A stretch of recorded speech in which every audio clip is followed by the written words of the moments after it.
Welcome to Timeless Learning, the channel where we teach in-demand tech skills that never go out of style. Before we jump in, make sure you like, subscribe, and turn on notifications, so you'll always catch our next big lesson on data, tech, and the future of work. Alright, so let's get me off the screen because we all know why we're here. So I didn't include this in the formulas video last week because I knew this was going to be a large one and a lot of people are going to want to know how to do this, what the difference between VLOOKUP and XLOOKUP is. So it has its own dedicated video to it. So let's get started. It is a formula, so we're going to come in here in the cell, we're going to hit equal, and then we're going to start typing XLOOKUP. Now I'm going to hit tab in just a second, but let's read what this says. It says, searches a range or an array for a match and returns the corresponding item from a second range or array. By default, an exact match is used. So really useful to know. We'll talk a little bit more about that in just a second. Let's hit tab, and it's going to complete it. And it's going to start giving us, or it's going to tell us what our input values need to be. We're going to have our lookup value.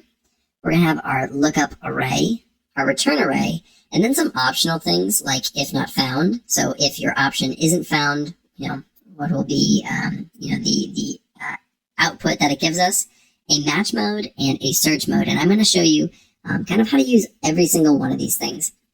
As you can see at the very bottom, I've kind of already set up all of the instructional content for this video.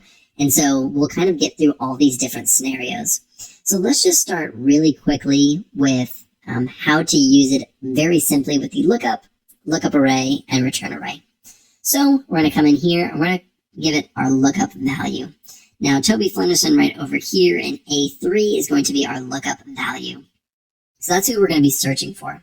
Now we're going to hit comma, and now we're going to be needing to look up or to input our lookup array. Now, an array is just a range basically. So we're going to do, this is where it's going to be searching for that value. This is where it searches for A3. So here's Toby Flenderson. Here's Toby Flenderson. So it will find it in this array right here. Then we're going to hit comma. And now we need to give it the return array, what it's going to return on that row when it finds it. So we're going to return his email. Keep it really simple. So what it should do, and let's close parenthesis, what it should do is it should take Toby Flenderson. It's going to search in this column or in this array. And then it's going to return the email when it finds Toby Flenderson. So it's on Toby Flenderson is on row 6. So it's going to find Toby Flenderson. It's going to come over here and it's going to return Toby Flenderson at DunderMifflinCorporate.com. That's what it should do. Let's see what it actually does. Let's hit enter and it returns it. Now, if we drag it down like this, it'll apply it to all of these names right here. And it works exactly how it's supposed to. Again, if you have never used VLOOKUP, you don't know how good you have it. Okay, VLOOKUP is extremely useful, but just a bit complicated, and I'll talk about that near the end of the video when we compare VLOOKUP to XLOOKUP. But just know that if you're using XLOOKUP for the first time, you're just getting into using Excel, you guys have it good, okay? So just know that. Now let's go over here to XLOOKUP multiple rows, because you can return more than one output with XLOOKUP. So let's go right in here. And we're going to basically write the exact same thing as we did before. So let's write XLOOKUP. We're going to do Toby Flenderson as our value. We're going to search here. And we're going to do something a little bit different this time.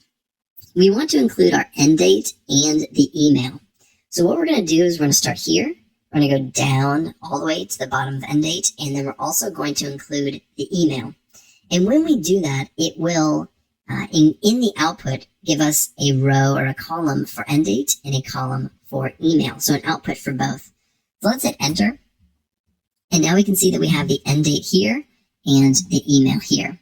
Now, one of the downsides or something that I'm not a huge fan of is, well, first off, I love that you can do this. That's fantastic. But they have to be right next to each other. So you're only going to get that output exactly how it is in the columns. So if I went and did this range, I would include all of that. Let's just, for example, let's pull that down here. So let's take this and put it right here. if I did instead of 0 or O2 to P10, if I included age to email, this whole range, and I hit enter, it's all going to be included. So, that's one of the small downsides of that functionality of when you can use multiple rows, is that it's going to use the rows exactly as they are. You can't really customize it within the formula. You can move around these columns to how you want it. So that is something to note. And again, you can pull this down and it'll be applied to all of those names. Let's go over to XLOOKUP exact match. So let's open this up. We're going to do equals XLOOKUP as we've been doing. And we're actually going to be looking at the if not found and the match mode, both, on this tab right here. So let's do what we've been doing before. We take our value that we're looking up. We take the array that we're looking, and we're going to do the email. And, as you can see, this says Toby Flender, not Toby Flenderson. So what we are going to do is we're going to hit comma, and if it's not found, you can return a value or a string that you want to return. Now, for simple purposes or for simple instructional purposes, we're going to do not found. And then we're going to close that off. So let's do this. And Toby Flenderson was not found, and so it was returned not found. If Toby Flender was actually in this full name, then it would have returned the email. And then if along the way, one of these was not part of it, then, we would have had the not found. All right, so let's go right up here. We're actually just going to copy this because I want to reuse it. And then we're going to go right here and we're going to hit a comma. Now, this is our match mode option. And so we have 4 different options that we can choose from. A 0 is an exact match, and that is, by default, that is what we have or what we use. Then there's a -1, and that's an exact match or next smaller item. Then there's a 1, which is an exact match or next larger item. And then there's a 2, which is a wildcard character match. Now we're going to do that, and we are going to, try this out, and it's not going to work. And not just because I forgot to put a 4. It's doing it because it's searching for Beasley, but if there's not a wildcard option already put in here, it doesn't recognize it. So we need to indicate where that wildcard needs to be. So we're going to do a double apostrophe or quotation marks. We're going to put an asterisk right here, and then do another one, and we're going to hit an ampersand. So we're going to have an ampersand right here. And what that's going to say is anything that comes before A4, anything that comes before Beasley is okay. Doesn't matter what it is, as long as it has Beasley at the end. That is going to be okay. So we're going to have Pam that comes before Beasley, and that's going to tell it, and it's going to say, okay, I know that anything that comes before Beasley is all right. And so when we hit enter, is now going to return the output that we are looking for. And we can include that on these as well. Now, this one is Meredith. And so Meredith is at the beginning. So we have Meredith Palmer. So we can actually take this, and we're going to put this at the end, put the ampersand right here, and now it'll work. And the exact same thing for Kevin Malone right here, Kevin Malone. So it just didn't include the NE at the end, and so it's still going to work if we include that asterisk at the end. Now, I know I said we were looking at search order, but I'm actually going to kind of give you an exact match first and then search order, but it's just kind of easier to show it over here. So I'm going to do XLOOKUP. I'm going to look up this value, do a comma. Here's the range. This is our start date. That's going to be looking for. And I want to return the full name. Now, no value in here has 1/1/2000. But what we can do is we can do comma, and then a comma for the match mode, and do an exact match or next larger. And I know this is an exact match part, but it kind of refers to search order in a little bit, where it searches for the next largest value. That's what that number 1 represents, the next larger value. So we have 1/1/2000, and if we look right here, the next value above 1/1/2000 is 1/5/2000. And so it should return Angela Martin. Let's see if that works. And there it is. Now let's look at the actual search order. So let's do equals XLOOKUP. This is the value that we want to be searching for. and we're going to be looking at this start date and comma, and we want to return the name. Now let's get over to search mode. Now the search mode performs a search starting at the first item, so at the very top going down. So by default it searches from first to last, but you can reverse that and do search from last to first, or you can do a binary search, which is where it sorts in ascending order or sorts in descending order, and that's with the actual value. And so we won't be able to show this binary search or ascending or descending because our values are the same. But if we had different values and we were looking up using this next largest, we would be able to show that. But I'm going to show you this search from first to last and last to first. So let's put in by default, and this is what it would be, search from first to last, what the default would be. So it starts at the very top, it goes down and finds the first 5/6/2001 and returns Toby Flenderson. Now if we go in here and we hit -1, that is going to search from last to first. So it's going to start at the bottom and go to the top, and the first one that it finds is Michael Scott. So that's that first one starting from the bottom, and then the Michael Scott right there. So these two, the exact match and the search order, can kind of be combined into this one right here. We're using this one, which is exact match or next larger, and you can include that in this binary search in this one as well. All right, now let's head over to the XLOOKUP horizontal. I think we only have a few left. Yep, XLOOKUP horizontal, then we'll do XLOOKUP with sum, and then I'm going to show you the VLOOKUP at the end. So let's go right here. Let's say equals XLOOKUP. The value that we want to be searching for is February. That's what we're looking for. Hit comma.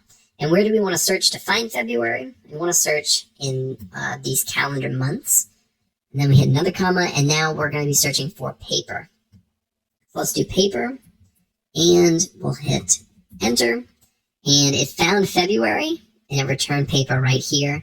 And we can do that for paper, printer, and manila folders. And so it's going to give us the 310, the 40, and the 118 from February. Now let's go right over here to XLOOKUP with sum. It's basically a carbon copy of this. Let's take this over here real quick and place it right there because it's the exact same thing, except at the end, we're going to use, I'm going to show you how to use sum with the XLOOKUP at the same time. Now, you're going to be using the formula sum, and so we're going to do sum, and then within the sum, our first number is going to be an XLOOKUP, and then our next value is also going to be an XLOOKUP. So let's do XLOOKUP. And now we're going to search for our very first value. Our very first lookup value. So we're going to go to I1, and then we're going to search this again. And we want whatever value, goes into that. So let's close that parentheses. And now we're going to do a colon and another XLOOKUP. And now let's do March. So now we're going to search for March.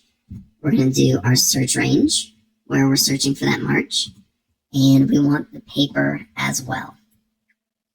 And let's close that. And then we also need to close that parenthesis. So now we are basically adding this February and this March. So it's going to be 310 plus 150. It's adding those two values. And it should be, 460. So let's see if that is our output. And it is. So you can do this with a lot of things, not just sum, but you're able to use XLOOKUP within different formulas. If you're searching for a specific value and a specific value in another cell, you can add those together using XLOOKUP, which is, honestly, it's pretty great. So let's go over to VLOOKUP. So I wanted to show you this because I wanted to show you where it came from and what we used to do, unless you are continuing to use VLOOKUP. And what we can do now. So XLOOKUP, I just showed you kind of everything. But super quickly, I'm going to show you how VLOOKUP used to work in a super short way so that you can understand how it used to be used and how it is used, how XLOOKUP is used now. So let's go in here and we're going to say equals and we're going to do a VLOOKUP. And so we have a lookup value. And so we're going to click this. We're going to hit comma, just like we did before. And now we're going to do a table array. And a table array is a little different in that you're searching an entire area. So let's do H2 all the way through O10. So that's what our table array is going to be. Then we're going to do a comma, and now we have to do a column index number. Which number are we going to be searching for, or which value are we going to be searching for in here? And so we want to search for 8, because this is 1, 2, 3, 4, 5, 6, 7, 8. We want to return that email, and we're searching for the name right here in this very first column. So we have that comma, and we're going to do 8. And then in the range lookup, you can do true, which is an approximate match, or false, which is an exact match, and we'll do false. I don't know why it's not auto doing it, but there we go. And now we will do it, and it's going to return it just as we had it. A lot of people, I guess not everybody, but some people didn't like, and the reason why they created XLOOKUP, you had to do those ranges. And if you ever went in here and then let's say we added another column, which happens to data, now it gives us completely different data. So let's say for whatever reason we added address. So now we have these people address. Well, now it's going to give us a different value. It's going to have this end date, because if we go in here, now it doesn't, now the 8th is this end date and the 9th is this email. So if you have a VLOOKUP that you use for, a calculation or a table that you've created or different things in Excel, you then have to go through here and manually change this. And so a lot of people didn't like that, because if you needed to change data, or you needed to change something or add an additional column, you'd have to go back and fix all of your VLOOKUPs. They wouldn't just automatically move with it, which is what happens with XLOOKUP. And just to prove this, let's go back to the very first one, which is the XLOOKUP. And right now the email is looking at O2 and through O10. We're just going to insert right here. And that would be our new column. We'll do address. Address. And notice that it hasn't changed. And why is that? Because it auto changed for us from P2 to P10, understanding that it wanted to stick with, when something was inserted here, it wanted to stick with the original data, or the original array that was selected. And so XLOOKUP does that work for you, and it makes it a little bit easier to automate things and create these processes in Excel without having to go fix it later, which you had to do with VLOOKUP. So that is it for today. I hope that you know how to use XLOOKUP a little bit better now that you have watched this. If you enjoyed this video, be sure to like and subscribe below, and I will see you in the next video. Thanks for watching. If you found this helpful, please like, comment, and share this video with someone who's learning too. Don't forget to subscribe and tap the bell icon so you never miss another skill-packed lesson from Timeless Learning. Remember, the best investment you can make is in your own knowledge. Keep learning, because growth is timeless.